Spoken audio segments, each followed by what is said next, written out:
continuidade, chamaríamos agora Fernando de Assunção. Opa, desculpa. Tá. Estava só aqui, assim, ó. Certo? Um pequeno erro.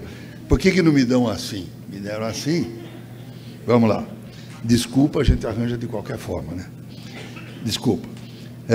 Estresses de clima e proteção dos pomares, palestrante Dirceu de Mato Júnior.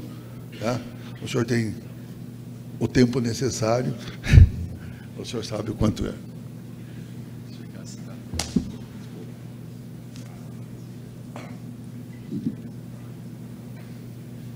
Bom dia. Confesso que eu nunca fui dispensado assim tão claramente, né? Não.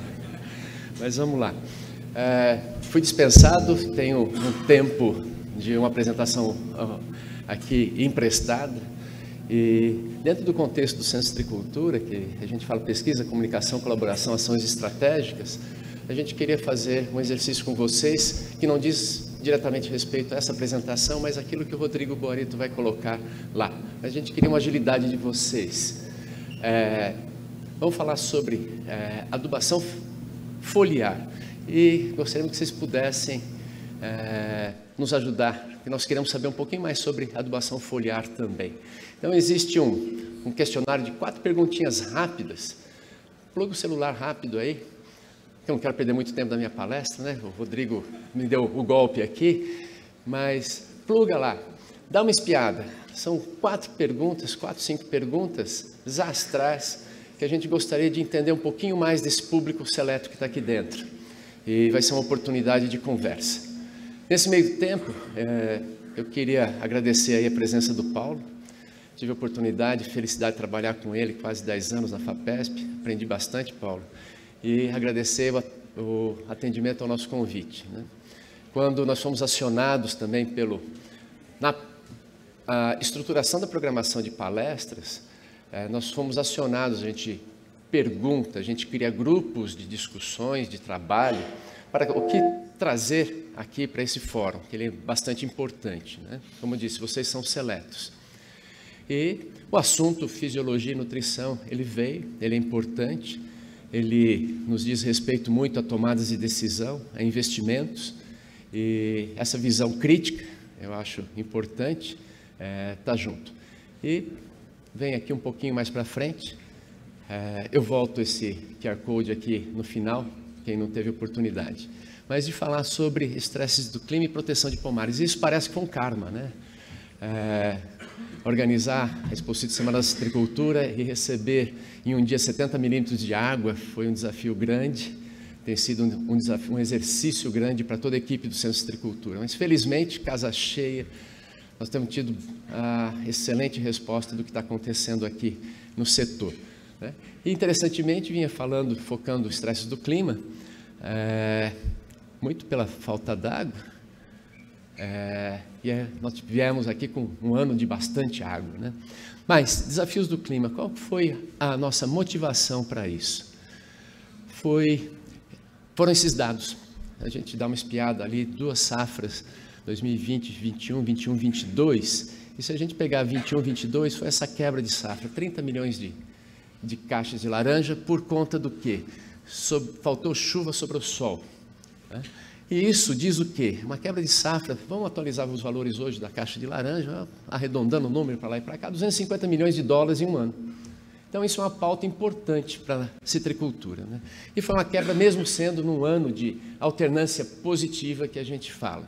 Então essa foi a nossa motivação de começar a trabalhar um pouco mais e olhar isso, desafios do clima diversos. Se eu pegar o nosso broto aqui, isso é a mesma planta, de um lado que toma mais sombra e outro lado que tomou sol durante o dia. Olha a coloração das folhas mais verdes, coloração pálida, a quantidade de flor que está aqui, a quantidade de flor que está aqui, isso vai reverter em produção. Então existe um efeito sim de clima que regula aí essa produtividade no campo. E a gente precisa entender um pouco mais dessa história, né? Então, essa quebra de produtividade está associada aí com esses efeitos, essa clorose, essa oxidação clorofila, essa cor pálida que acontece, a planta ela não consegue trabalhar e sustentar flor e, consequentemente, frutos. Bom, essa é a nossa motivação e vamos falar de mudanças do clima. Tem quem ainda discute se a Terra é plana, se o clima está mudando, mas gostaria de trazer aqui, muito brevemente, essa conversa, né? Uma fotografia da National Geographic, que é uma revista de amplo público, que a gente pode ter informações bastante interessantes no dia a dia, conversar em casa com a molecada, mas ele diz que o clima está se tornando mais quente, né? E um aumento de temperatura global, média global. Rodrigo Boreto gosta de falar que média é interessante, né? Você põe o pé na bacia de gelo e a cabeça no forno. Na média você está bem. E tem o Rock Dash em que ele falava, não, nós temos 2 frangos, eu como os 2, você nenhum. Na média nós estamos os 2 bem alimentados, né? Então isso é uma questão que parece não muito significativa, né? Meio grau, 1,1 grau. Mas acontece isso, a gente saindo da média, que o clima ele está causando estragos, né? Essa é uma figura que representa lá 1980, 2016, cada pontinho é um extremo de clima que tem acontecido no nosso planeta. Então estão associados aqui. Gente, eu sou um cara meio esquisito, né? Ao invés de pôr óculos para ler de perto, eu leio muito bem de perto, mas de longe fica um pouco mais difícil. Tempestades, deslizamentos, ondas de calor, incêndios florestais e aí afora. Então, eles estão acontecendo. E aí vem por conta disso. Existe um site que ele nos dá essa variação de temperatura aqui em São Paulo, e alguns extremos aconteceram lá atrás, né? Nós estamos falando lá em 1980, estamos chegando aqui em 2022. E olha só a frequência de temperaturas mais elevadas aqui no estado de São Paulo. Isso ainda é média, né? Média no estado de São Paulo. Mas o fato é que, eu estou tendo dificuldade às vezes aqui com esse pointer, que nós temos problemas de disponibilidade de água, temperaturas elevadas e também de insolação, o que a gente chama de irradiância, né?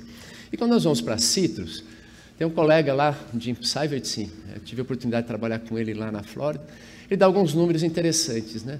Qual que é a quantidade de troca de gases que a planta faz quando tem uma variação aqui de luz, de temperatura e de umidade, né? Isso quer dizer, quanto de fotossíntese ela faz. Existem alguns números, estou indo aqui, em que alguns pontos ótimos de luz, pontos ótimos de temperatura e assim também de umidade no ar. E quando se fala que o excesso de luz, ele causa um aumento da temperatura da folha, é interessante, quando a gente mede a temperatura do ar, certamente a temperatura da folha está 3 até 5 graus acima da temperatura ambiente. Isso é muita coisa para a folha. Mas ela mexe ali naquele balanço de água e vai reduzir essa condutância estomática, consequentemente fotossíntese, né? Que é a fixação de carbono, a produção de fruto que nós temos. Mas ainda assim não falava até de radiação UV, tá? Nós temos alguns pontos, algumas perguntas para olhar em cima disso. Eita! Agora, alguns dos resultados. Nós tivemos uma motivação e o grupo vem trabalhando. É um grupo pequeno, nosso, mas a gente tem alguns resultados para mostrar, né? A questão é, desafios do clima, alta insolação, como disse, chamamos de radiância, a temperatura do ar, que se relaciona com a temperatura da folha. E quando a gente pega os períodos de diferenciação ou de desenvolvimento da planta, vai lá na indução floral, né, que seria essa época aqui, que ela está mais fria, está seca, né? Nós estamos com uma temperatura razoável e bem úmido. Vai ser um ano interessante para ver o que vem de florada à frente. Mas desenvolvimento inicial das flores, florescimento e iniciação de frutificação, desenvolvimento do fruto e maturação, que é o que a gente quer. Mas é no florescimento, início de frutificação, que nós temos um período sensível à ocorrência desses estresses de clima que vão causar abscisão de flores e de frutos jovens, né? Ou prejuízo ao florescimento e pegamento. Isso é uma verdade? Fizemos alguns ensaios aqui, uma condição de uma planta controle, condição ambiente favorável, e botamos um pouco de estresse. Eu acabei pulando um slide que faltou aqui. Essa condição de estresse é temperatura elevada. temperatura elevada do ar, que estava associada aí à irradiância. E medimos quanto que foi a quantidade de flor que ficou na planta. Uma condição ambiental favorável, 51%, a condição de estresse, 33%. A quantidade de flor que ficou naquela planta que a gente estava avaliando. Isso diz que nós perdemos 35% das flores. Tá? E qual que é o reflexo que a gente tem nisso sobre aí o pegamento dos chumbinhos? A condição das flores que ficaram, nós tivemos pegamento.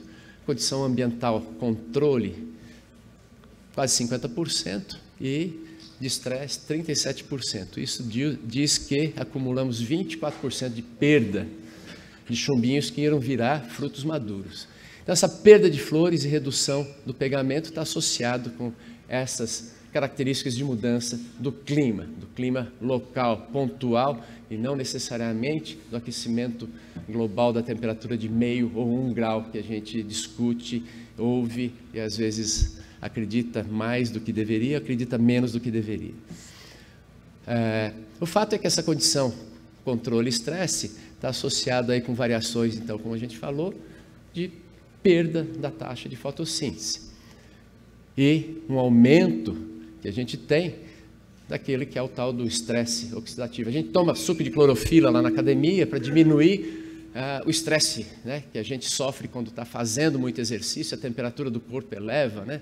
Então é um tipo de saudabilidade, né, tomar um suco de clorofila. E a mesma coisa, aquela plantinha lá atrás, aquele broto lá atrás, pálido, ele perdeu clorofila por conta dessa questão, né? Nós temos no ambiente de estresse um aumento oxidativo e a redução de fotossíntese. Bom, e como reduzir os efeitos desse estresse? E aí vem algumas questões que a gente já abordou, algumas que estão em aberto, muito em aberto, mas já partimos aqui. Rodrigo e equipe vão falar sobre possíveis efeitos do suprimento de magnésio e nitrogênio para reduzir o estresse causado por alta irradiância, alta insolação, né? Aquele sol na moleira, aquele que queima a testa e deixa a gente com a cara no final do dia, com o nariz vermelho, no dia seguinte já descascando tudo, né? O que nós fizemos? Eita, nós colocamos plantas que estavam numa condição aclimatada, que seria interessante, de boa produção dentro daquela ótimo de luz, de temperatura, e depois expusemos elas aqui, mantivemos naquela condição ótima e enfiamos a pleno sol, aquela sol de rachar coquinho, como a gente diz, né? Durante 12 dias. E esse número de 12 dias é interessante, porque a gente tem discutido, tem visto que essas ondas de calor, esses efeitos, às vezes 1 semana, 10 dias já é suficiente para causar o estrago da safra. Então esse é um ponto importante para a gente entender lá na frente. Mas o fato foi, nós vamos medir lá quanto que de clorofila sobra na planta, né? Quanto que ela fica mais verde, não pálida, onde tem mais magnésio, mais nitrogênio, as plantas estão em melhores condições, né? Esse é o suprimento extra que a gente fala. E vamos lá, olhando em fotossíntese, na parte da manhã, ainda que São Pedro, na época do experimento, não judiou tanto, né, dessas plantas como foi na safra 2020, 21, 21, 22. Né? Mas tivemos lá à tarde já uma preservação, né, da quantidade de fotossíntese, da taxa de fotossíntese que a planta fazia quando ela estava com um pouco mais de nitrogênio, um pouco mais de magnésio, como disse o Paulo. Isso partindo de plantas bem nutridas. Então nós estamos falando do aporte extra que está lá. E o que diz respeito isso, vamos lá, que nossa conclusão é que nitrogênio e magnésio são importantes então, para clorofila e manutenção da fotossíntese em condições de estresse. E como que a gente já traduziu essas informações aqui para quem? Tá. Disse, mas fotossíntese, clorofila, como que eu mexo nisso? A gente já mexe nisso um pouquinho dentro das recomendações que a gente tem dentro do boletim 100 revisado recente, né? Nós vimos falando de adubação magnésio via folha e via solo, uma adubação complementar. Quem aportar o boletim 100 aí, nós vamos ver já algumas recomendações a respeito disso, né? Como preparar essa planta para esses momentos, né? Deus do céu. Então, pomares de alta produtividade também têm respondido aí à aplicação de magnésio. Então, nós já temos algumas das ferramentas para mitigar um pouco desses efeitos que estão acontecendo aí nos pomares. Bom, e olha lá, a redução da produtividade, voltando naquela planta que ela está descolorada, que ela tem menos flor e que vai ter um turnout, vai ter a resultante lá de menor produtividade. E a gente viu uso de filmes de partículas protetoras para redução do estresse. Então, o que é isso? Um tipo de poeira que se aplica em cima da folha, que ela deve exercer uma reflectância daquela insolação. Então, ele não é um filtro solar sundown que a gente compra na farmácia, mas é um bicho que é uma poeira, vamos falar assim, que vai causar aquela luz que vem incidente ser refletida um pouco mais para a atmosfera e controlar a temperatura da folha, né?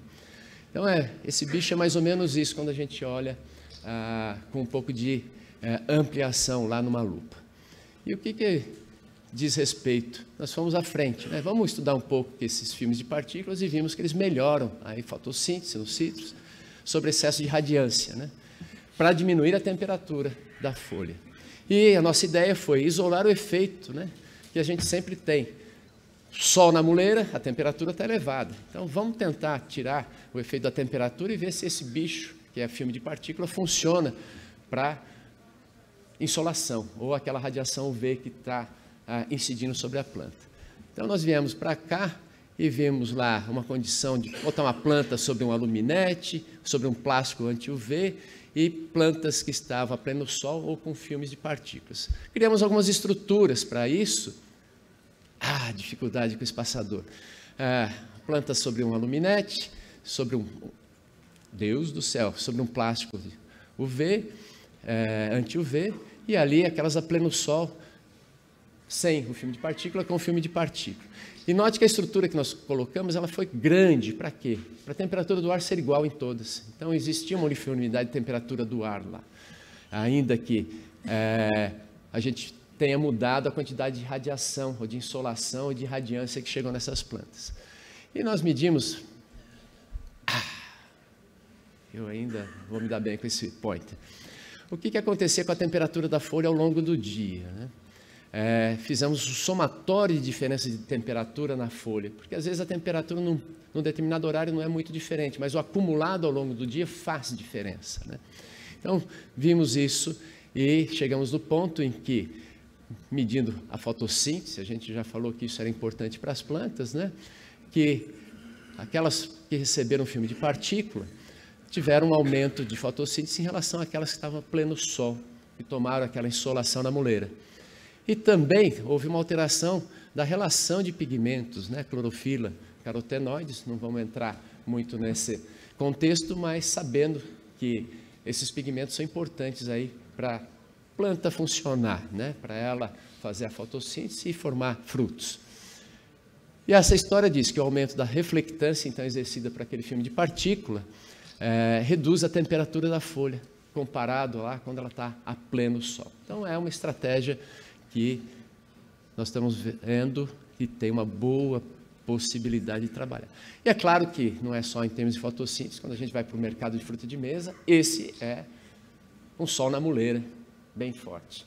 E, Prígio, não sei se você lembra, isso aqui foi num lugar que não era para ser tanto sol, né? São frutas lá na Guacho, que a gente teve um ano que foi, e fiz uma escala aqui. Dependendo da posição da fruta na planta, nós temos essas escaldaduras de fruta, e isso para o mercado de fruta de mesa é extremamente importante, né? Bom, outros resultados.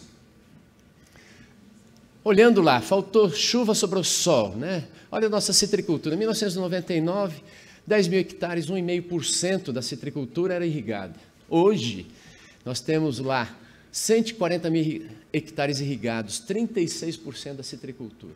Há uma variação de área, obviamente, mas 36%, 140 mil hectares. Mas o ponto que a gente tem que ver é 65% é área não irrigada. E aí é o quebra-cabeça, né? Então, olhando esses números. E a gente tem, trabalhando junto com o Fundecitrus, uma publicação que fala sobre a oportunidade de variedades porta-enxertos, diversificação. Então, chegando aqui porta-enxertos, tipo citrandarins. O pessoal do grupo de melhoramento do Centro de Citricultura vem trabalhando, é uma figura que eu já tive a oportunidade de apresentar em outros momentos, mas qual que é a oportunidade deles? Dá uma espiada, vamos para um porta-enxerto de swingo. Qual que é a eficiência produtiva da árvore sobre swingo? Quantos quilos de fruto por quilo de metro cúbico da copa essa combinação pode pôr? Isso é importante, porque a eficiência é produtiva, né? Comparado com um citrandarim Muriti. A gente está muito acostumado, né, com o swingo, e nós temos outro. A diferença de 30%, de 7 metros cúbicos, a quantidade de fruta, para 6 metros cúbicos, são 10 para 13 quilos de fruta por metro cúbico. Olha só a resposta do citrandarim, quando bem selecionado, né? E a tolerância a déficit hídrico, né? Aqui, quanto mais negativo, pior a tolerância dele. Quanto menos negativo, maior a tolerância dele ao estresse hídrico, né? E isso mostra que nós temos um material genético, Deus do céu, com 3,5 vezes, vamos falar, maior tolerância ao déficit hídrico. E a relevância disso, se a gente for fazer uma estimativa, isso é provocação, né? Se o parque citrícola tivesse composto por um porta-enxerto desse tipo, ao invés de a gente perder 31 milhões de caixas, a gente estaria produzindo 41 milhões de caixas. Ao invés de estar perdendo os 250 milhões de dólares naquele ano, a gente estaria ganhando 300 milhões de dólares. Olha a importância do entendimento, tá, da tomada de decisão que a gente tem na mão. E os resultados estão por aqui. E o outro ponto, nós estamos discutindo sustentabilidade, né? Isso diz respeito a uma cadeia que tem uma inserção internacional muito grande, que tem uma inserção nacional muito grande, que é a questão da sustentabilidade. A pegada de água diz que é uma pauta para a gente estar olhando. Então, estão aqui alguns mecanismos de redução de estresse no pomar, né? Bom, estresse hídrico diz que nós temos outros prejuízos, como tamanho de fruta. Aqui, para me dar licença também, né? A gente fala que não tinha déficit hídrico naquela região, né? E olha só o tamanho da fruta que a gente já viu lá. E um impacto muito grande. Às vezes a indústria tem até uma oportunidade de ganhar BRICS, porque a fruta está mais seca, está mais concentrada, sólidos, mas nós temos um impacto muito grande de produtividade, né? Então, ter porta-enxertos mais tolerantes a déficit hídrico, bastante importante. E o outro aspecto é, essa tolerância a déficit hídrico bagunça com a planta, e quando a gente falava, quando eu comecei aqui no Centro de Citricultura, que a única variedade multiflorada era pera. Olha só os dados do levantamento, não desse ano, do ano passado, a quantidade de fruto de primeira, segunda, terceira florada lá em Hamelin, lá em Natal, lá em Valência, né? Então, isso é um complicante de manejo fitossanitário, de colheita, e de colheita diz respeito disso. Às vezes eu tenho uma fruta verde e uma fruta mais madura por conta de um mês de diferença de florada. Isso impacta lá na qualidade do suco, porque na colheita você não separa eles. Então, esse é um dos problemas que a gente tem convivendo com um dos estresses do clima, que é o déficit hídrico, né? Perda de qualidade. Bom, desafios por virem. Temperatura do ar. Quando? Né? Nós falamos meio a 1 grau, né? Acima da média, né? Mas nós falamos que pontualmente isso é importante, né? E aqui a gente abriu uma outra conversa, precisamos avançar bastante. Esse quando diz respeito até durante o dia ou durante a noite. Vocês já prestaram atenção nisso? A gente está lembrando do filtro solar, o sol na muleira durante o dia e de noite. Eu lembro quando era moleque, família de São José do Rio Preto, ia passar as férias lá, de noite tinha um ou outro indo para o tanque molhar o lençol para voltar a cobrir, porque não tinha ar-condicionado na casa da avó, rapaz, não dormia naquele negócio lá, temperatura elevada. Lá, hein? Vou falar que faz muito tempo não, né? Mas acontecia isso, e hoje está pior, né? E aí a gente veio, uma abordagem de trabalho para a proteção das plantas, né? E diz um pouco de respeito ao que o Paulo apresentou aqui. E a gente olhou uma condição ótima, temperatura lá dentro daquele máximo de fotossíntese, de condutância estomática da planta, e uma temperatura confortável à noite, né? Não preciso de ar-condicionado, durmo bem. Mas tem o dia que a gente sempre está olhando, temperatura elevada durante o dia, e a gente esquece que a noite também está quente, né? Então vamos comparar depois, esse é o olhar atual. Um dia de temperatura boa e uma noite quente, não é o que acontece. né? Mas a gente precisava levantar algumas informações a respeito disso. E ali estava o nosso inferno, ó, um dia quente com uma noite quente. Então a gente começou a olhar a temperatura noturna. O que acontece na planta? Então eu falei que é uma nova abordagem, perspectiva de trabalho. Oh, Deus do céu! E aí a gente mediu todo esse monte de coisa. Não quero falar de parâmetro nenhum, mas destacar que tem coisas em vermelhos que são diferentes. São bastante diferentes quando a gente fala em termos de fisiologia da planta. Não é o fórum para a gente discutir isso, ou o tempo disponível, mas o recado diz que a mensagem, existem diferentes respostas dos citros ao estresse associado à temperatura diurna e ou noturna, tá? Que demandarão diferentes estratégias de manejo.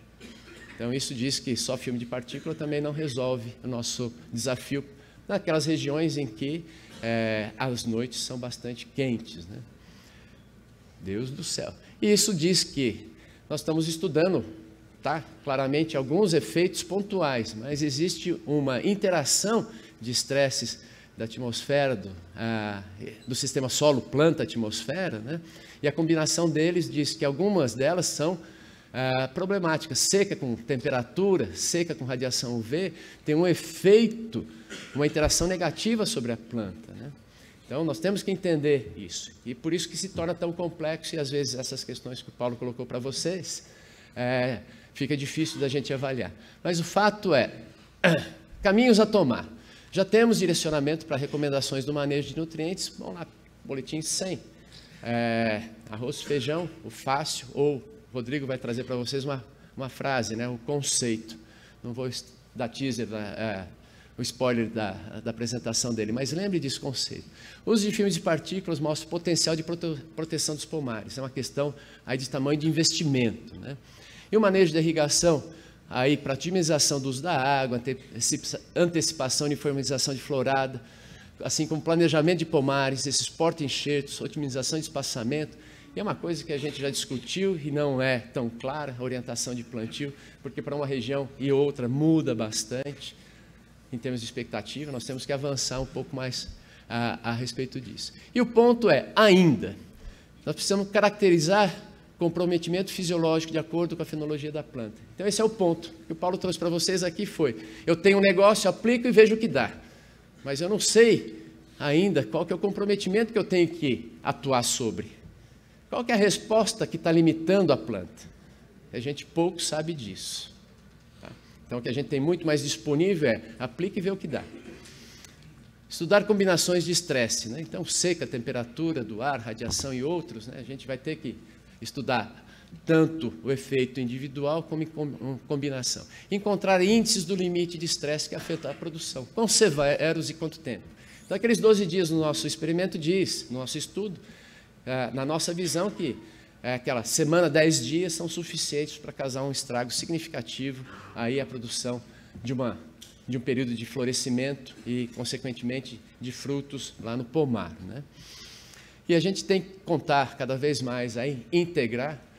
Ontem nós lançamos o Expositrus Tech, que é uma iniciativa do Centro de Agricultura para trazer novos projetos de startup, olhando a citricultura como de perto, né? Mas criar modelos preditivos para condições climáticas locais, né?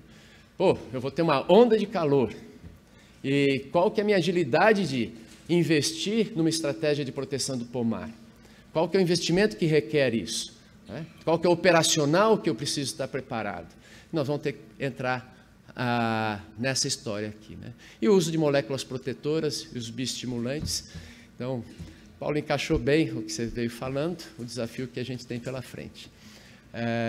Queria agradecer a atenção e aqui deixar o grupo de trabalho disponível para conversa. E roubando mais um minutinho, Dagoberto não me deu a placa de 1 minuto, eu não sei se ele está respeitando depois do desconvite que ele me fez aqui, né?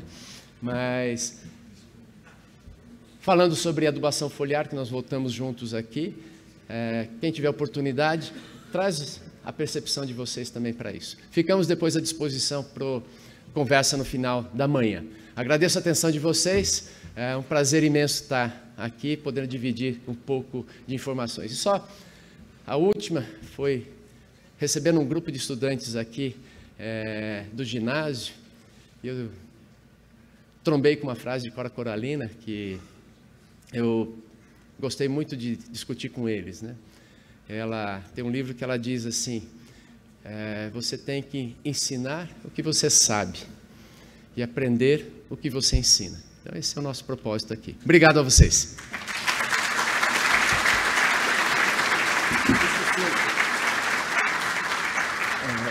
Pessoal, antes o Disseu fez uma palestra fantástica, mas ele só esqueceu de pedir. Ele pediu para vocês, claro, para vocês escanearem, tirarem, responderem com carinho.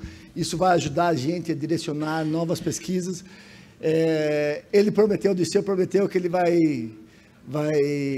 sortear aí 1 ou 2 boletins 100 aí para quem responder as pesquisas, e eu vou trazer os resultados dessa pesquisa no final da minha apresentação à tarde, tá bom? Valeu, desculpa a intromissão aí.